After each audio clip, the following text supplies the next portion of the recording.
আমরা যারা দিন কায়েমের কথা বলি যে বাংলাদেশের দিন কায়েম হবে, আপনার কি মনে হয় বাংলাদেশের এই পরিবেশে এই চিন্তা চেতনা এই মন মানসিকতা নিয়ে এই বাংলাদেশের দিন কায়েম হবে? বুঝেন নাই মনে হয় কথাটা। এই মন মানসিকতা নিয়ে বাংলাদেশের দিন কায়েম হবে? এক পীর আরেক পীর সাহেবকে পছন্দ করে না, এক ইসলামিক রাজনৈতিক দল আরেক ইসলামিক রাজনৈতিক দলকে পছন্দ করে না। বক্তারা হয়ে গেছে বিভিন্ন ঘরানার। কেউ বলে ইনি হচ্ছে জামাত ঘরানার, ইনি কওমি ঘরানার, ইনি চরমুনাই ঘরানার, ইনি শেরসিনা ঘরানার। মুসলমানদের মধ্যে কতগুলো গ্রুপ হয়েছে। একজন আরেকজনকে ভাই বলে আপন করে কাছে নেওয়ার মতো মানসিকতা নাই।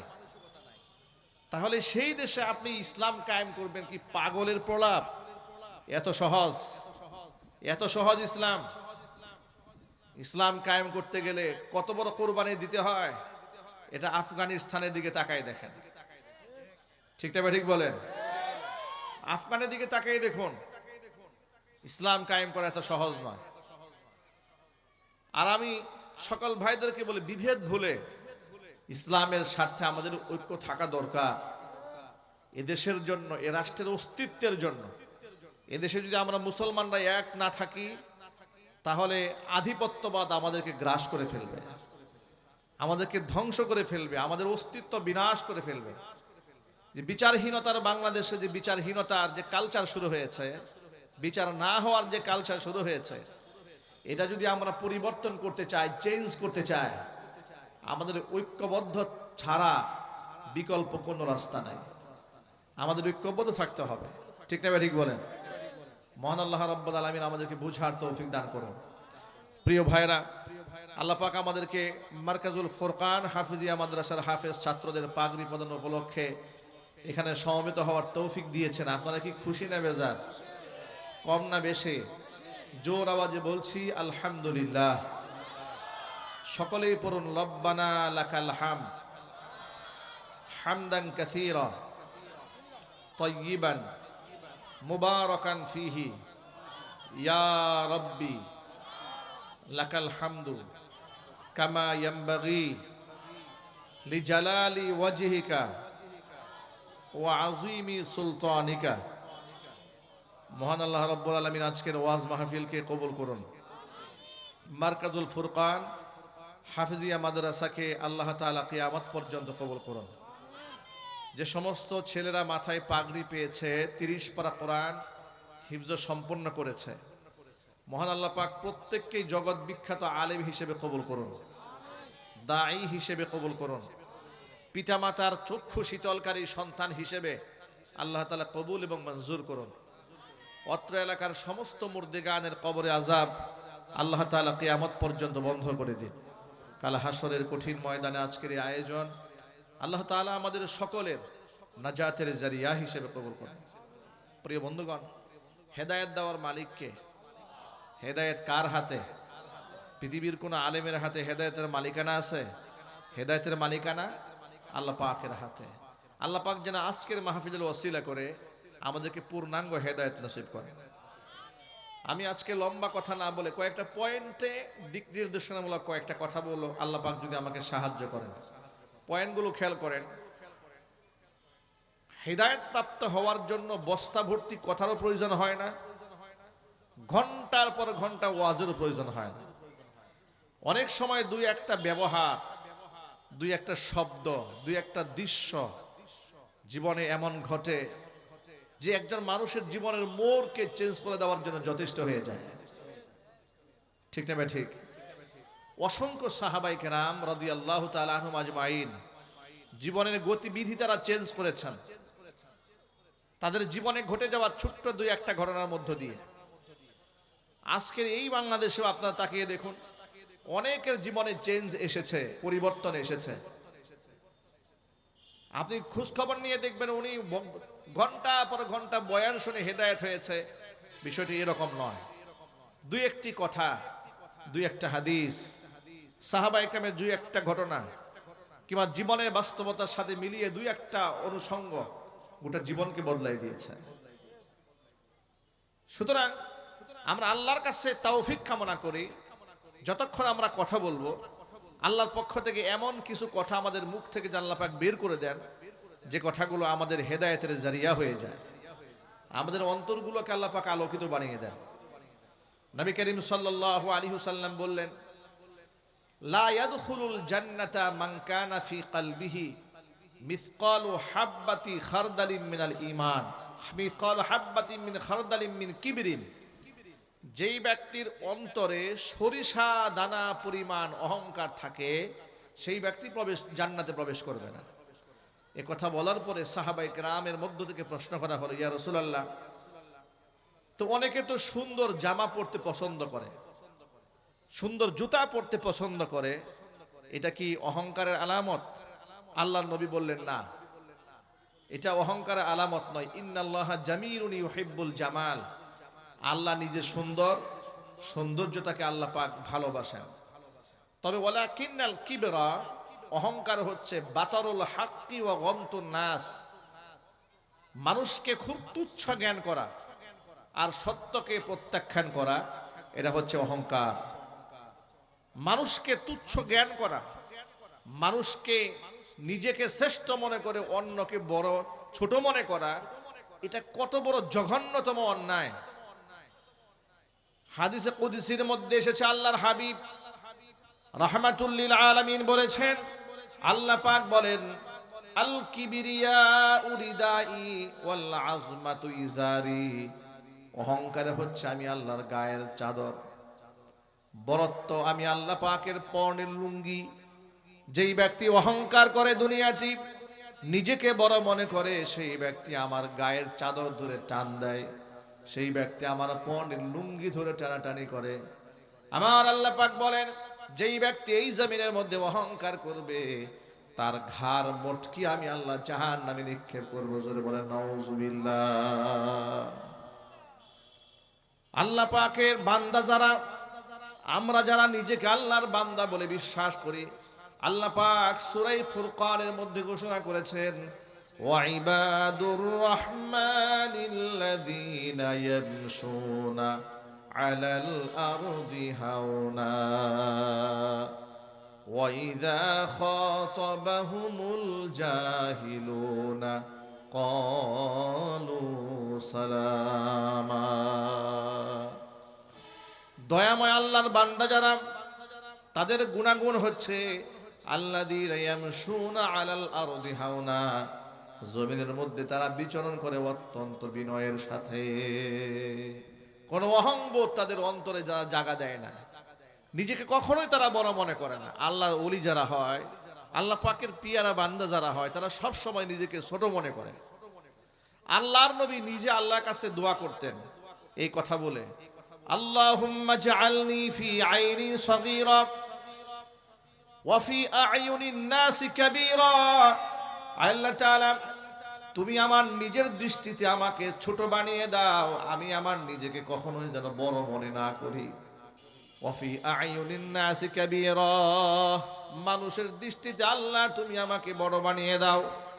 অথচ দেখুন আমরা নিজেকে কত বড় মনে করি, আমরা কাউকে সালাম দিতে চাই না, কারোর সাথে মুসাফাহা প্রাণবন্ত হাত বাড়িয়েও দিতে চায় না।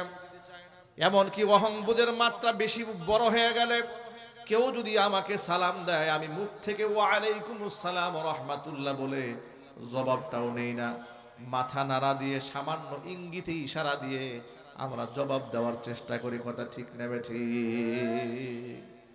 অহংকারের আলামত হচ্ছে একজনের সাথে আপনি কথা বলছেন, তার দিকে ফিরে তাকিয়ে কথা বলছেন, আরেক দিকে তাকিয়ে কথা বলছেন, অথচ নবী করিম সাল্লাল্লাহু আলাইহি ওয়াসাল্লামের জীবনের গোটা জিন্দেগীর এটা একটা মহা উত্তম আদর্শ। রাসূল পাক সাল্লাল্লাহু আলাইহি ওয়াসাল্লাম যখন কারোর সাথে কথা বলতেন, তার চেহারার দিকে তাকিয়ে কথা বলতেন।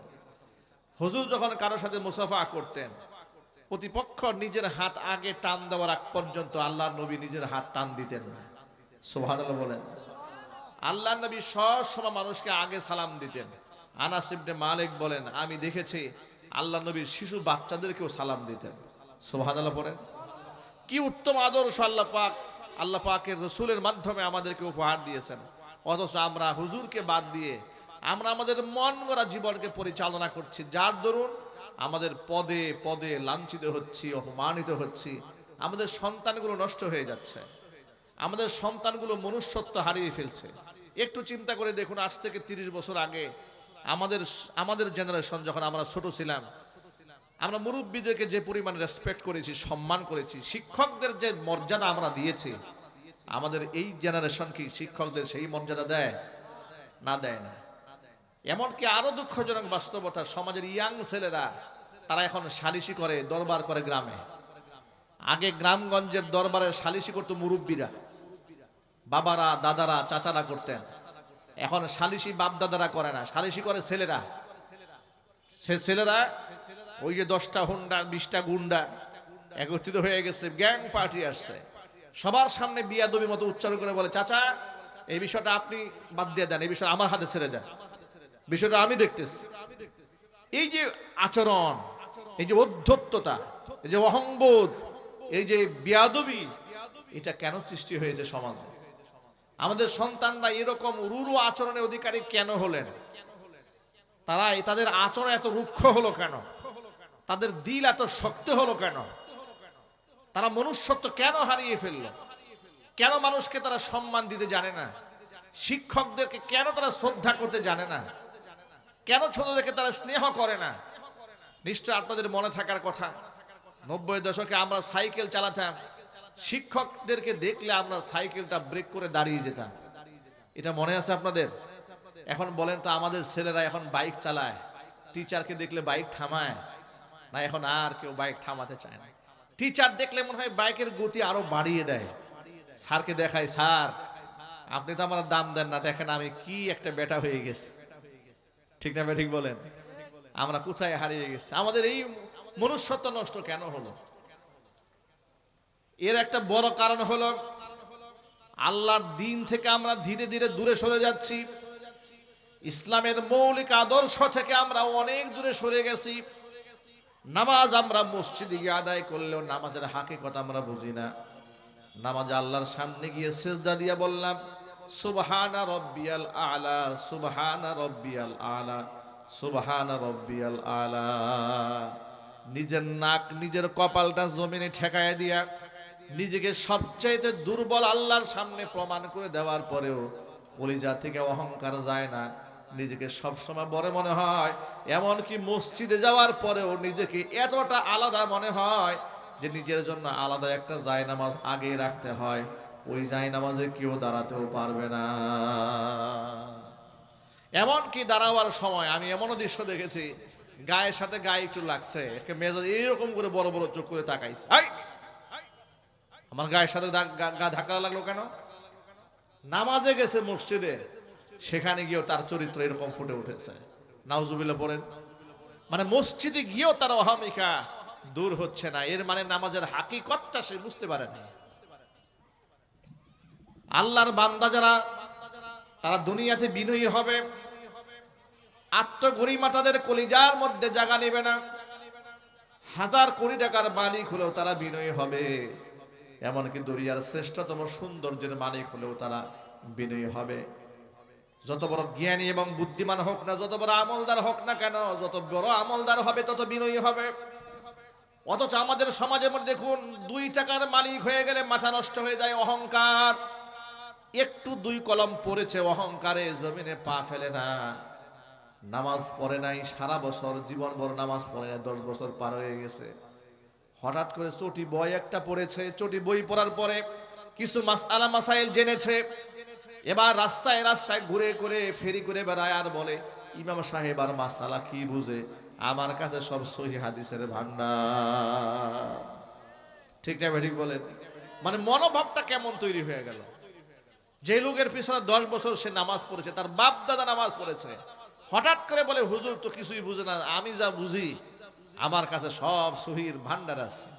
এই মানসিকতা, এই যে অ্যাটিটিউড, এই যে ব্যবহার আমাদেরকে কোন প্রান্তে নিয়ে দাঁড় করিয়েছে? আপনারা কি আহমদ ইবনে হাম্বল রাহিমাহুল্লাহর নাম শুনেছেন?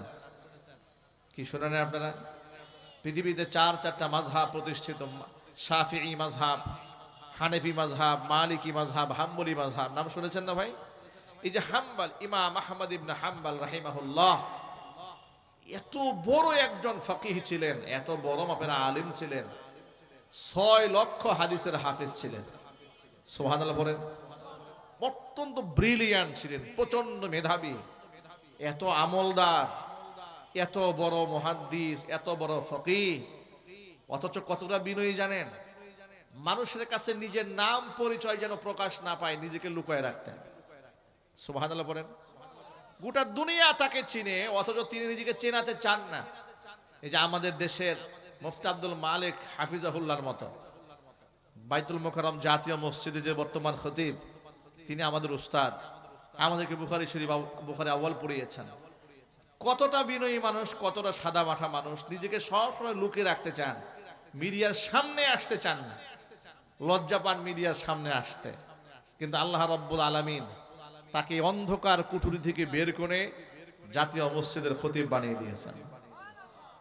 তিনি কোনো অ্যাপ্লিকেশন করেন নাই, দরখাস্ত করেন নাই, কোনো লবিং করেন নাই, কারো দালালিও করেন নাই, কারো ভূয়সী মিথ্যা প্রশংসাও করেন নাই।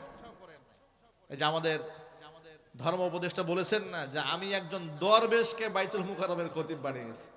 সুবহানাল্লাহ বলেন।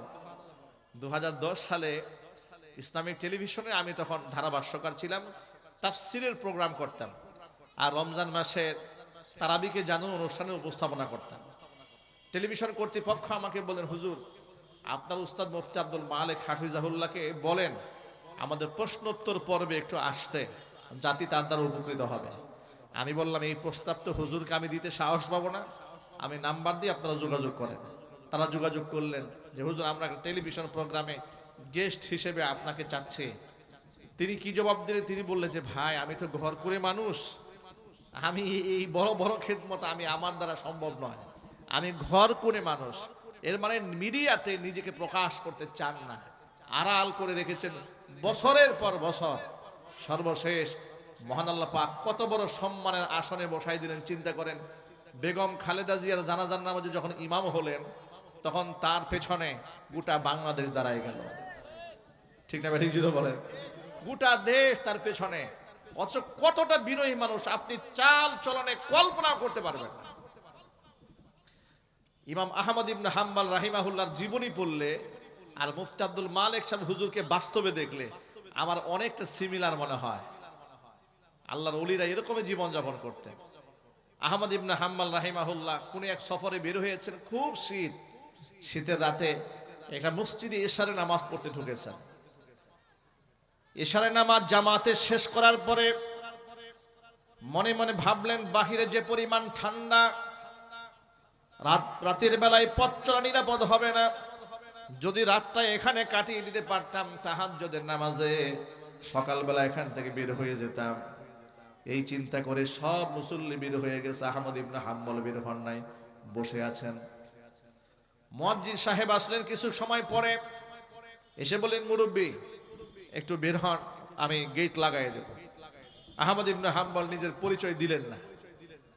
আগেই তো বলেছে আল্লাহর ওলিরা নিজের নাম ফোকাস করতে পছন্দ করেন না। তিনি বললেন, মুয়াজ্জিন সাহেব আমি একজন পথিক মুসাফির, বাহিরে প্রচন্ড ঠান্ডা, আমি চাচ্ছি রাতটা এখানে আমি তাহাজ্জুদে কাটিয়ে দিই, কোরআন তেলাওয়াতে কাটাই, সকালবেলা ফজর পরে আমি বের হয়ে যাব। মুয়াজ্জিন সাহেব বললেন, না আমাদের নিরাপত্তা ঝুঁকি আছে, আমরা এটা করতে পারবো না, আপনি অন্য কোথাও ব্যবস্থা করেন। মুয়াজ্জিন সাহেব তাকে মসজিদ থেকে বের হতে বাধ্য করলেন। অথচ যদি মুয়াজ্জিন সাহেব জানতেন ইনি ইমাম আহমদ ইবনে হাম্বল, মুয়াজ্জিন সাহেব তার পায়ের জুতা মাথায় নিয়ে দাঁড়ায় থাকতেন। পরিচয় দিলেন না, উনি বের হয়ে গেলেন। বের হয়ে গিয়ে মনে মনে ভাবেন, এই শীত কোথায় গিয়ে একটু দাঁড়াবো। অদূরেই দেখতে পেলেন যে বাজারের কর্নারে একটা অল্প বয়সের ছেলে রুটি সেকতেছে, খামিরা বানাচ্ছে, রুটি বানাচ্ছে, রুটি সেকতেছে। আহমদ ইবনে হাম্বল রাহিমাহুল্লাহ সেখানে চলে গেলেন। যাওয়ার পরে পাশে দাঁড়িয়ে বললেন, ও বালক, আমি যদি তোমার তাওয়ার পাশে দাঁড়িয়ে একটুখানি তাপ গ্রহণ করি, বসে আরাম করি, তোমার কোনো আপত্তি আছে? তিনি বললেন, মোটেও না, আপনি বসুন। বসে দেখতে পেলেন অল্প বয়সের ছেলেটা রুটি বানাচ্ছে না, আর মুখ থেকে জবান থেকে বের হচ্ছে আস্তাগফিরুল্লাহ আস্তাগফিরুল্লাহ। তাওয়ার মধ্যে রুটি সেকে তিনি জবান থেকে ইস্তিগফার করছেন, আবার রুটি উল্টান, তিনি বলেন আস্তাগফিরুল্লাহ।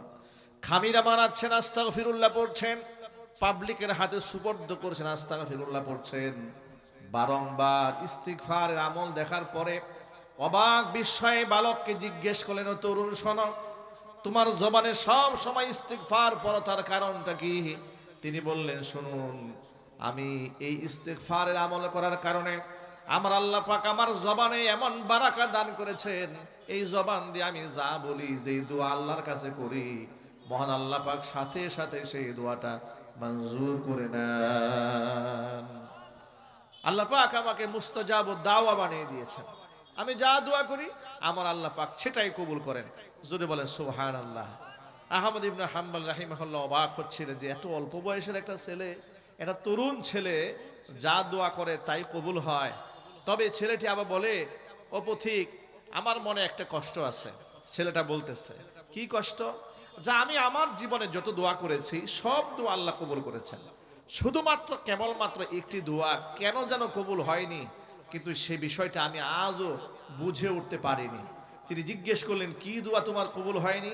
তিনি বললেন, আমি আল্লাহর কাছে দোয়া করেছিলাম যে বর্তমান জমানার শ্রেষ্ঠতম আলেম আল্লাহর ওলি আহমদ ইবনে হাম্বল আহমদ ইবনে হাম্বল হাফিজাহুল্লাহ, যদি তাকে আমি জীবনে একটা বার দেখতে পারতাম।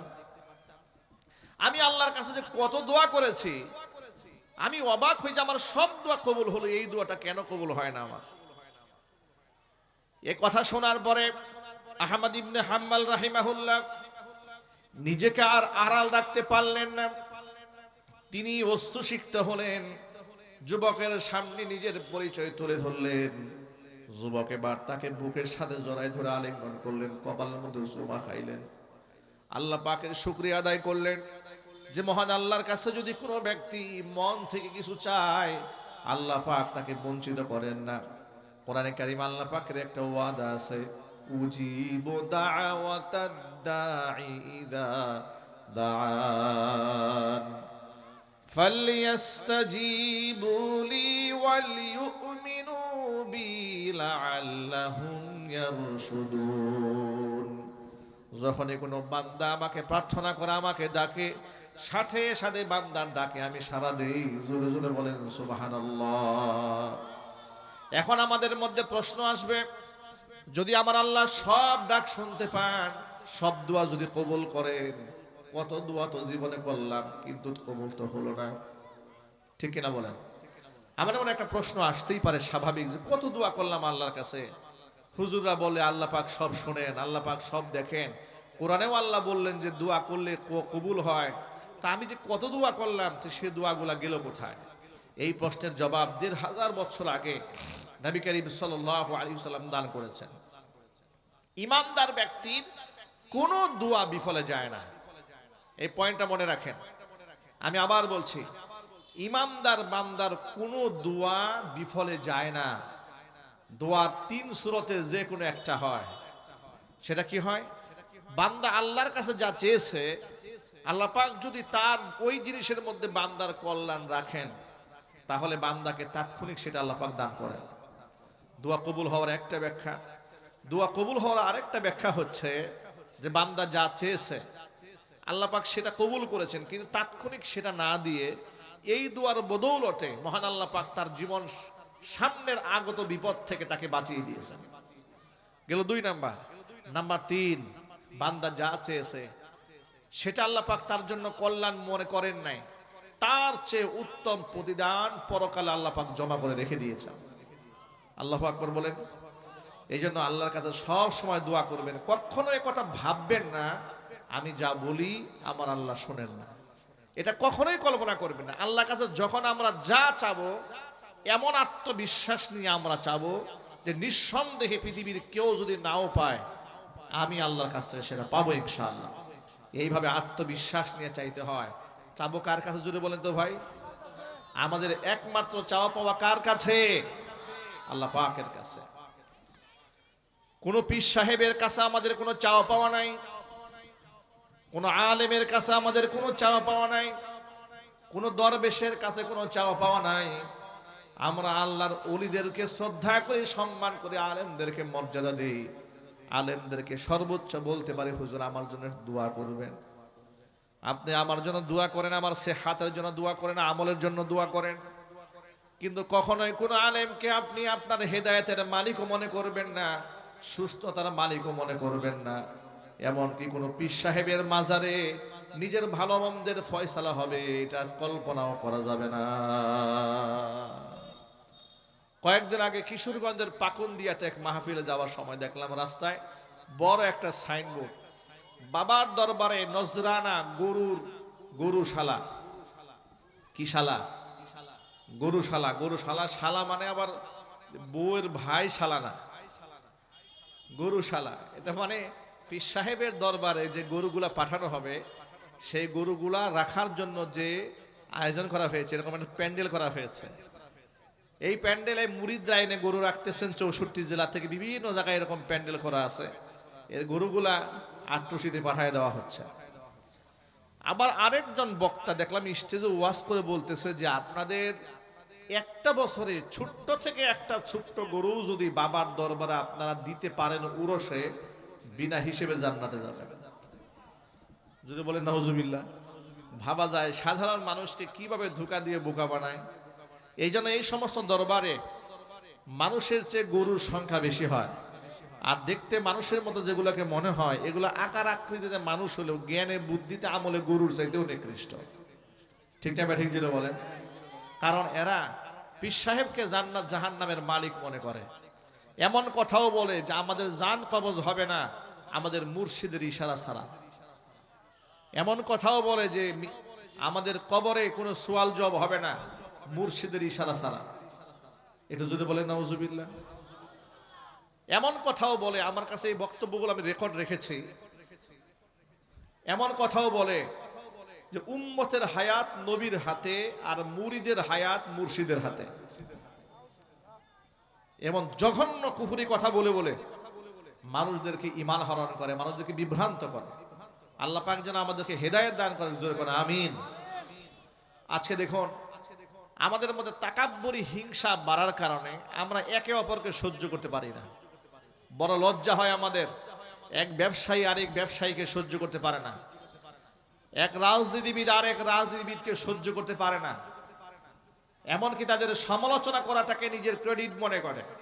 এই যে সামনে নির্বাচন আসতেছে, নির্বাচন উপলক্ষে দেখবেন সব রাজনীতিবিদদের চরিত্র হয়ে যাবে ফুলের চাইতেও পবিত্র। এমন ব্যবহার এক একজন প্রার্থীর, সুবহানাল্লাহ।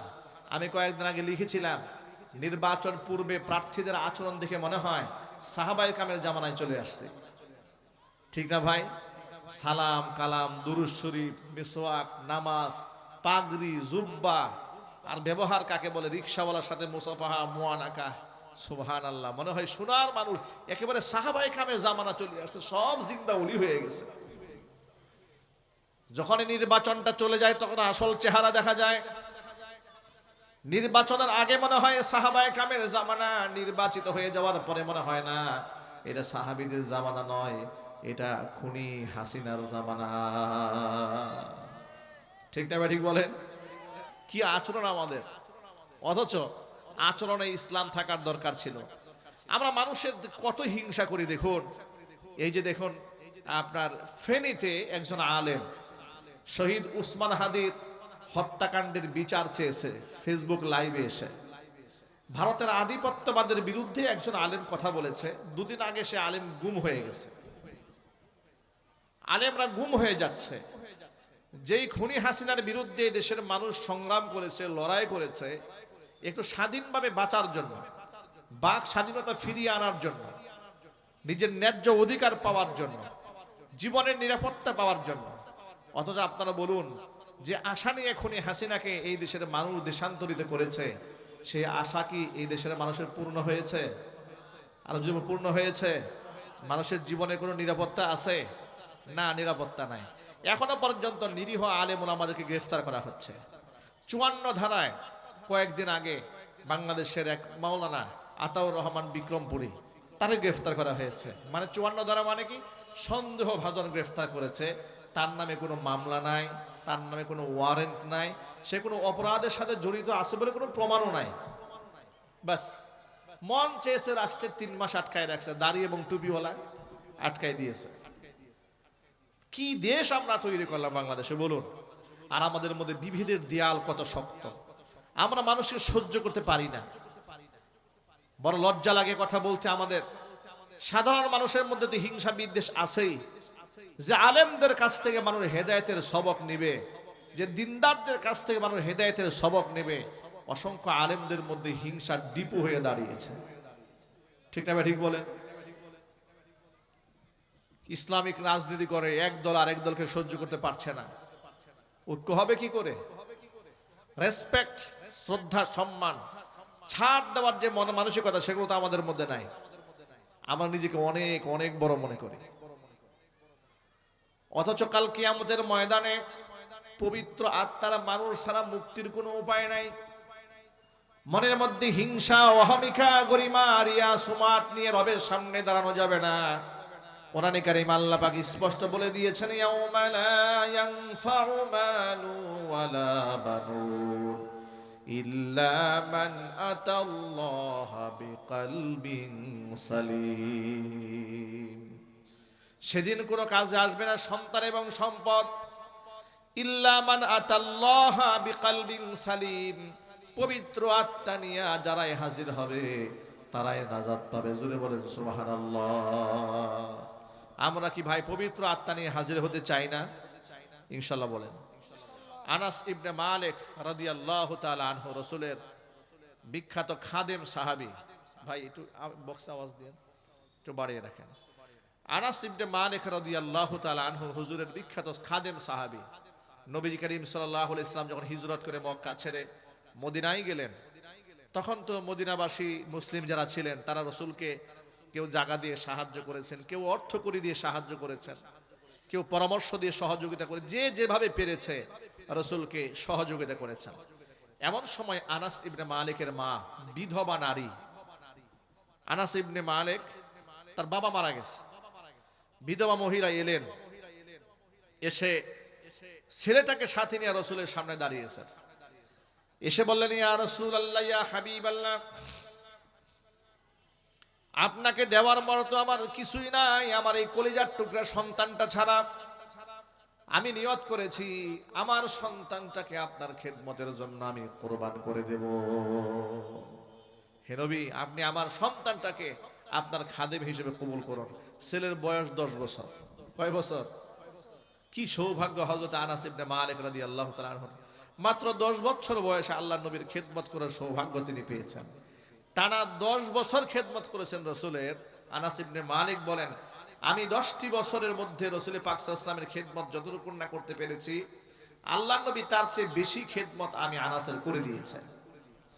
জীবনে কোনোদিন হুজুর আমাকে বলেন নাই যে আনাস তুমি এই কাজটা কেন করেছো কিংবা কেন করো না। এই কেন শব্দ আল্লাহর নবী জীবনেও আমারে বলেন না। আল্লাহু আকবার বলেন। চরিত্র কাকে বলে, আখলাক কাকে বলে? আনাস ইবনে মালিক বলেন, মসজিদে নববীতে বসে আছি, আমরা রাসূলের পাশে, হুজুর আমাদেরকে বললেন, ইয়াতলু আলাইকুমুল আনা রাজুলুম মিন আহলিল জান্নাহ, ও সাহাবীরা, তোমাদের মাঝে এই মুহূর্তে একজন জান্নাতি ব্যক্তি প্রবেশ করবেন। এ কথা শোনার পরে সবাই তো উৎকণ্ঠায় আছে, একেবারে কিউরিসিতে জাগ্রত হয়েছে। জান্নাতি ব্যক্তি প্রবেশ করবে, এমন সৌভাগ্যবান ব্যক্তিটাকে, তাকে একটু দেখা দরকার। আমরা অপেক্ষায় রইলাম, কিন্তু অবাক বিস্ময় হলো, ইদ তলা আলাইনা রাজুলুম মিনাল আনসার, বিখ্যাত কোন সাহাবী এলেন না।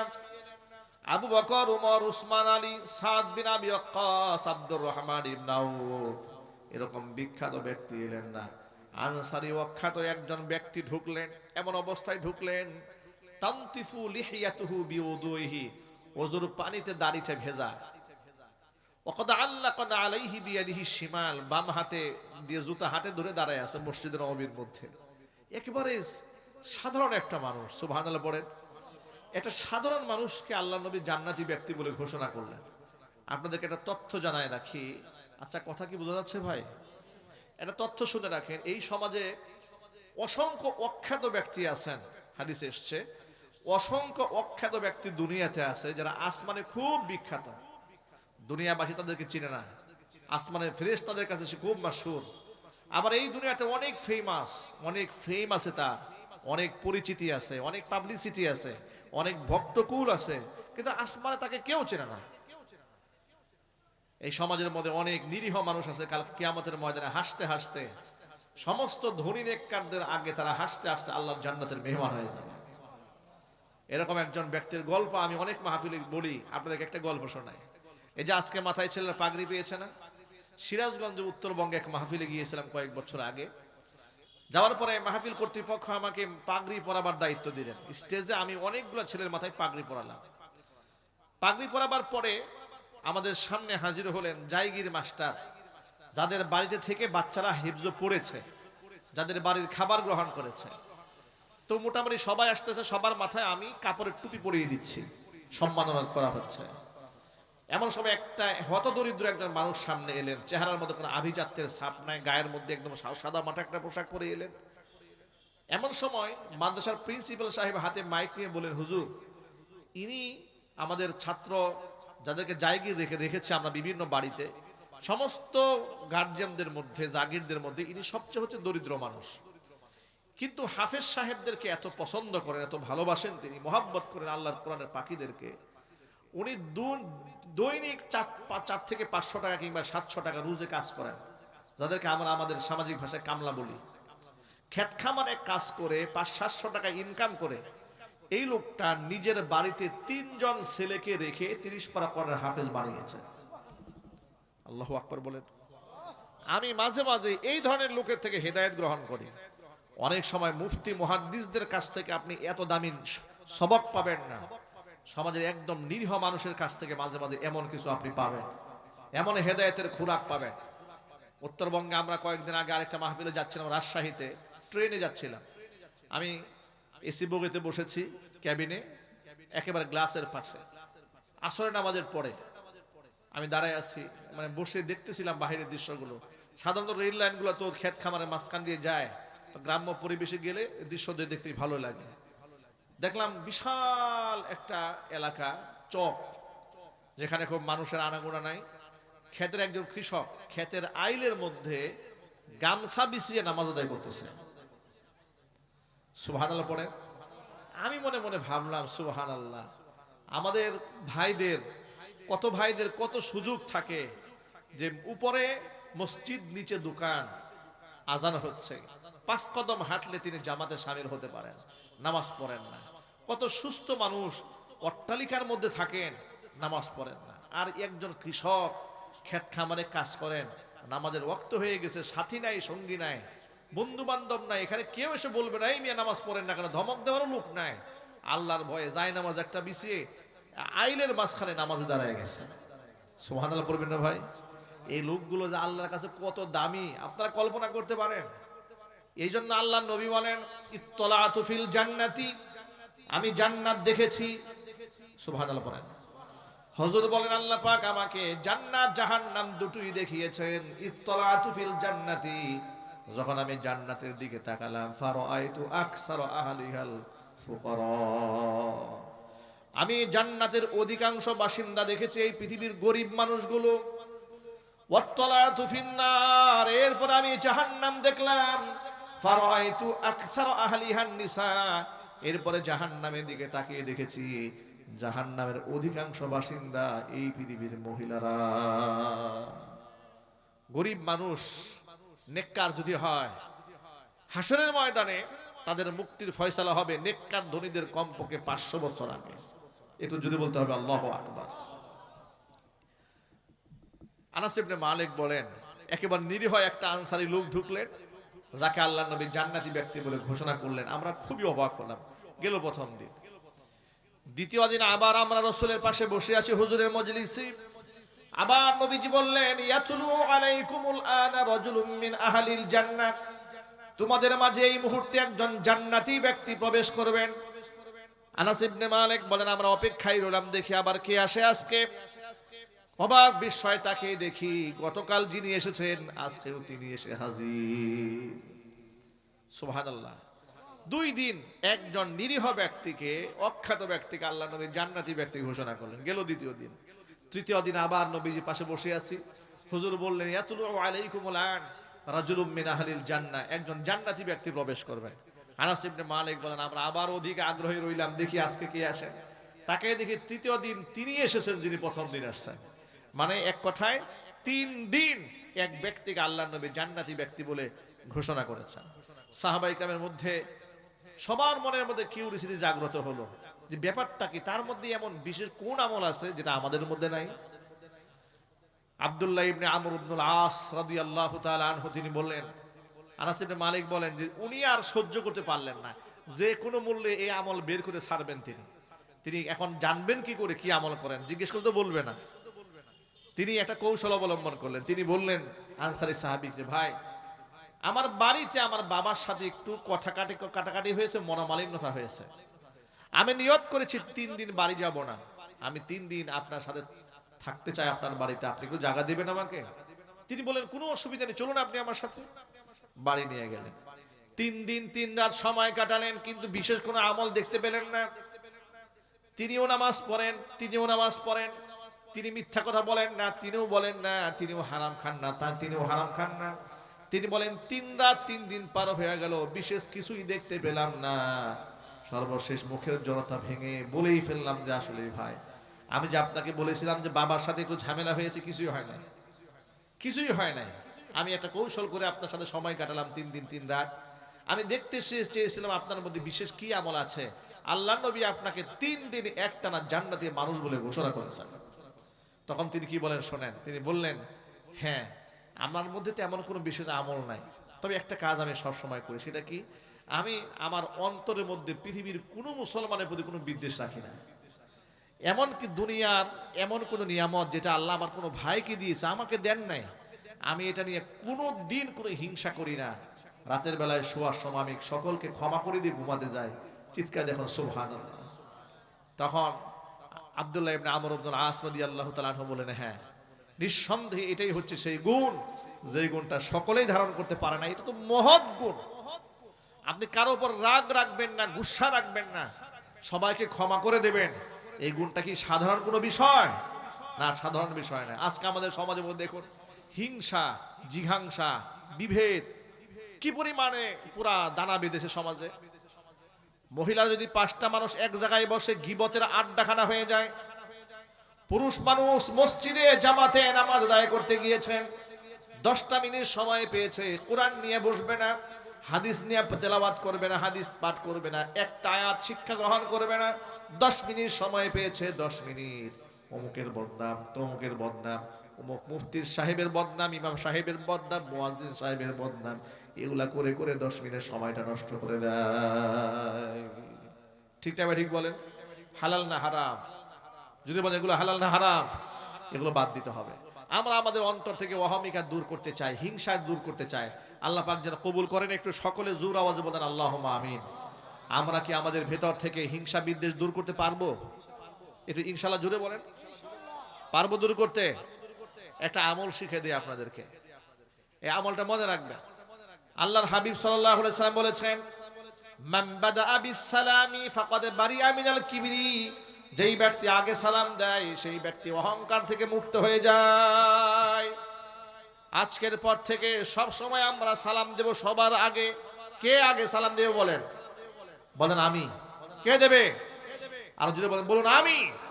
ইনশাআল্লাহ বলেন, আল্লাহ যেন কবুল করেন। আবু বকর সিদ্দিক রাদিয়াল্লাহু তাআলা আনহু বলেন, হুজুরকে আগে সালাম দেওয়ার বহুবার চেষ্টা করতাম। প্ল্যান করে পিলারের আড়ালে আড়ালে দাঁড়িয়ে থাকতাম, গাছের আড়ালে গিয়ে দাঁড়িয়ে থাকতাম, যাতে রাসূল আমাকে না দেখে, আমি হুজুরকে আগে সালাম দিতে পারি। এই জন্য পিলারের আড়ালে দাঁড়িয়ে থেকে একে সালাম দেব কল্পনা করতে না করতে রাসূল সালামটা দিয়ে ফেলতেন। আমাদেরকে সালাম দেওয়ার সুযোগ দিতেন না। অথচ হুজুর বলেছেন, সাল্লিম আলা মান তারিফ ওয়া মান লাম তারিফ। তুমি যাকে চেনো তাকেও সালাম দাও, যাকে চেনো না তাকেও সালাম দাও। বড় একটা আলামত, আমরা মানুষের মুখ দেখে দেখে সালাম দিই। ঠিক কিনা বলেন? মানে চেহারা আগে দেখি পছন্দ হয় কিনা। চেহারা পছন্দ হলে সালাম দিই, পছন্দ না হলে আর সালাম দেই না। এই বদ অভ্যাসগুলো আমাদেরকে শেষ করে দিয়েছে। অথচ নবী করিম সাল্লাল্লাহু আলাইহি সাল্লাম বলেছেন যে এক মুসলমানের উপর অপর মুসলমানের 5টা হক আছে। অফি রিওয়ায়াতিন সিত্তুন, 6টা হক আছে। এর মধ্যে 1 নাম্বার হক এটা, ইদা লাকিতাহু ফাসাল্লিম আলাইহি। দেখা হওয়া মাত্র তুমি তাকে সালাম দেবে। এটা একটা মুসলমানের হক। আর আরেকটা হক আছে। সে হকটা কি? আপনার সাথে যখন কারো দেখা হবে, আপনি একটা মুচকি হাসি দিবেন মুখে। মুখটা কখনো ভার করে রাখবেন না, ফায়দা কি হবে? হুজুর বলেছেন তাবাসসুমুকা লি আখিকা লাকা সাদাকাতুন, তুমি যে তোমার একজন ভাইকে দেখে একটা মুচকে হাসি দিয়েছো, তোমার আমলনামার মধ্যে আল্লাহ পাক একটা সদকার সওয়াব দান করে দিয়েছেন। এই সমস্ত সুন্নাহ থেকে, আদর্শ থেকে আমরা নিজেরা কত দূরে সরে পড়েছি বলুন? আমরা বুঝতেও চাই না, জানতেও চাই না যে আমাদের মধ্যে আসলে ঈমান ও ইসলাম কি আছে না নাই। আমরা নামাজ না পড়েও নিজেকে মুসলমান দাবি করি, সুদের ব্যবসা করে কট্টর মুসলমান মনে করে নিজেকে, ঘুষ খায় নিজেকে মুসলমান দাবি করে, জেনা ব্যভিচার করে নিজেকে মুসলমান দাবি করে, আল্লাহরে গালমন্দ করে নিজেকে মুসলমান দাবি করে। কয়েকদিন আগে দেখলাম হবিগঞ্জের সম্ভবত এক নেতা, তিনি নারীদের পর্দার ব্যাপারে, নিজে নেকাব পরে মেয়েরা এই পর্দার ব্যাপারে এমন একটা মারাত্মক বাজে কথা বলেছে। সে বলেছে নেকাব এটা কোনো ইসলামের ড্রেস কোড নয়, এটা হচ্ছে ইহুদি মেয়েরা যখন বেশ্যাবৃত্তি করত তখন তারা নেকাব পরত। এটা নাউজুবিল্লাহ জুড়ে পড়ে। অথচ এই যে নেকাবের আমল, এটা যুগ যুগ ধরে চলে এসেছে। সাহাবায়ে কিরাম রাদিয়াল্লাহু তাআলা আনহুম আজমাইন তাদের স্ত্রীরা নেকাব পরেছেন, আজওয়াজে মুতাহহারা রাসূলের পবিত্র স্ত্রীরা তারা নেকাব পরেছেন। মা আয়েশা রাদিয়াল্লাহু তাআলা আনহা বলেছেন, হজের সময় ইহরামরত অবস্থায় আল্লাহ নবী আমাদেরকে নেকাব পড়তে বারণ করেছিলেন, কিন্তু পরপুরুষ দেখলে হজের মৌসুমেও আমরা চেহারা আড়াল করে রাখতাম পরপুরুষ থেকে। সুবহানাল্লাহ পড়েন। তো এত বড় নেকাবের একটা আমলটাকে তিনি এত জঘন্য ভাষায় ব্যক্ত করলেন, এত বড় ধর্ম অবমাননা করলেন। এগুলো বাংলাদেশে অ্যাভেলেবেল চলছে, এগুলাই হচ্ছে বাংলাদেশে। আমি আমার মাদেরকে বা বোনদেরকে, ভাইদেরকে অনুরোধ জানাচ্ছি, ইসলামের সুমহান আদর্শকে ব্যক্তি জীবনে, পারিবারিক জীবনে, সামাজিক জীবনে আসুন আমরা বাস্তবায়ন করি। আল্লাহ আমাদের ইজ্জত বাড়াই দেবেন ইনশাআল্লাহ। আরেকটা আমি স্বপ্নের কথা বলবো, সেই স্বপ্নটা হলো এই যে আজকে ছেলেরা মাথায় পাগড়ি পেয়েছে, তাদের যে কত বড় সম্মান হয়েছে। এরা তো অল্প বয়সের ছেলে, এখন এরা বুঝতে পারবে না। আমাদের মতো একটা পরিণত বয়সে আসার পরে এরা বুঝতে পারবে তারা কি হাসিল করেছে। আমি 11 বছর বয়সে হাফেজ হয়েছি। তো 11 বছর বয়সে হাফেজ হওয়ার পর থেকে সারা জীবনে নিজের নামটা মানুষের মুখে খুব কম শুনেছি। সারা জীবন লোকেরা হাফেজ সাহেব বলে সম্বোধন করতেন। চিন্তা করেন, 11 বছর বয়স থেকে আল্লাহ পাক আমাদেরকে কোরআনের সম্মানে সাহেব বানিয়ে দিয়েছেন। আমরা চাই আমাদের সন্তানদেরকে 30 পারা কোরআন হাফেজ বানাতে। নিয়ত আছে কার কার? হাত দেখতে চাই ইনশাআল্লাহ। মন থেকে নিয়ত করেন এবং চেষ্টা করেন, আল্লাহ পাক কবুল করবেন। বলেন ইনশাআল্লাহ। এটা জুড়ে বলেন না ইনশাআল্লাহ। আর সব সময় আল্লাহর কাছে দোয়া করবেন, রব্বানা হাব লানা মিন আজওয়াজিনা ওয়া যুররিয়াতিনা কুররাতা আ'য়ুনিন ওয়াজআলনা লিল মুত্তাকিনা ইমামা। আল্লাহ তাআলা তুমি আমার স্ত্রী, সন্তান, পরিবার পরিজনকে এমন নেককার দিনদার বানিয়ে দাও যাদের আচরণ দেখলে আমার চোখটা ঠান্ডা হয়ে যায়। আল্লাহর কাছে দোয়া করবেন, রব্বি হাবলি মিনাস সালিহিন, আল্লাহ তুমি আমাকে নেককার সন্তান দান করো। দোয়া কবুল করার মালিক কে? সন্তানদেরকে মাদ্রাসায় দিয়ে প্রতিনিয়ত এই দোয়া করতে হবে। আর এই সমাজে তৈরি হচ্ছে ইয়াং ছোট্ট ছোট্ট ছেলেরা, তারা এখন ড্রিঙ্কস করে, তারা সিগারেট পান করে, ইয়াবাস সেবন করে, এরা গাঁজা সেবন করে। নাউজুবিল্লাহি মিন যালিক। এখন আবার টিকটক ভিডিও বানায়, দেখি বাচ্চারা, ছোট ছোট বাচ্চারা বিড়ি খাচ্ছে, এটা ভিডিও করে করে রিলস ভিডিও বানাচ্ছে, ঘাম দিয়ে নেশা করছে, ড্যান্ডি ড্যান্ডি এগুলো খাচ্ছে অল্প ছোট ছোট বাচ্চারা। আরো দুঃখের বিষয়, আরো দেখেছি মাত্র 2 বছর না 3 বছরে একটা বাচ্চার হাতে মা ড্যান্ডি ঘাম ধরিয়ে দিয়েছে, ড্যান্ডি খাচ্ছে। সমাজ কোন পথে চলে যাচ্ছে? এরপরে রাজনৈতিক প্রতিহিংসার কারণে আপনার সন্তানদেরকে লোকেরা লাঠিয়াল বাহিনী হিসেবে ব্যবহার করছে। এই সমাজে যদি আমরা একটা সুন্দর সমাজ বিনির্মাণ করতে চাই, কোরআন সুন্নাহর বাহিরে কোনো রাস্তা কি আছে? আমরা চাই আমাদের সন্তানরা হাফেজ হোক, আলেম হোক, দিনদার হোক, ইমানদার হোক। আল্লাহ যেন কবুল করে নেন। হাফেজ সাহেবদের সম্মান দুনিয়াতেও আছে, কাল হাসরের মাঠেও আছে। হাফেজ সাহেবদের পিতা এবং মাতাদেরকে কাল কিয়ামতের ময়দানে আল্লাহ শুধু নূরের তাজই পরাবেন না, বেহেশতি 2টা গাউন পরাবেন, দামি পোশাক পরায় দিবেন। সেই পোশাকটা এত মূল্যবান হবে, হুজুর বলেছেন লা তাকুমু লাহুমাদ দুনিয়া, পৃথিবী বিক্রি করলেও হাফেজ সাহেবের বাপ মাকে যে আল্লাহ পোশাক পরাবেন, সেই পোশাকের মূল্য দেওয়া সম্ভব হবে না। সেই সম্মানে আমরা ভূষিত হতে চাই। মহান আল্লাহ পাক যেন আমাদের সকলকে কবুল করেন, জোরে বলেন আমিন। আজকের আমাদের আলোচনা থেকে মূল শিক্ষা হচ্ছে আমরা অহংকার মুক্ত হব, আমরা হিংসা মুক্ত হব। আমরা পরশ্রী কাতরতা করব না, মানুষের গীবত শিকায়ত করব না, মানুষের গাল মন্দ করব না। এটা হচ্ছে 1 নম্বর শিক্ষা। নাম্বার 2, নিজেকে সব সময় আমরা ছোট মনে করব, আমরা নিজেকে কখনো বড় মনে করব না। 2 নাম্বার। 3 নাম্বার, আমরা আমাদের সন্তানদেরকে আগামীর বাংলাদেশটাকে নিরাপদ বানাবার জন্য, আমার পরকালীন মুক্তির জন্য আমরা সন্তানদেরকে হাফেজ কোরআন বানাবো, আলেম দ্বীন বানাবো। আল্লাহ পাক যেন তৌফিক দেন। জোরে কোন আমিন। দুরূদ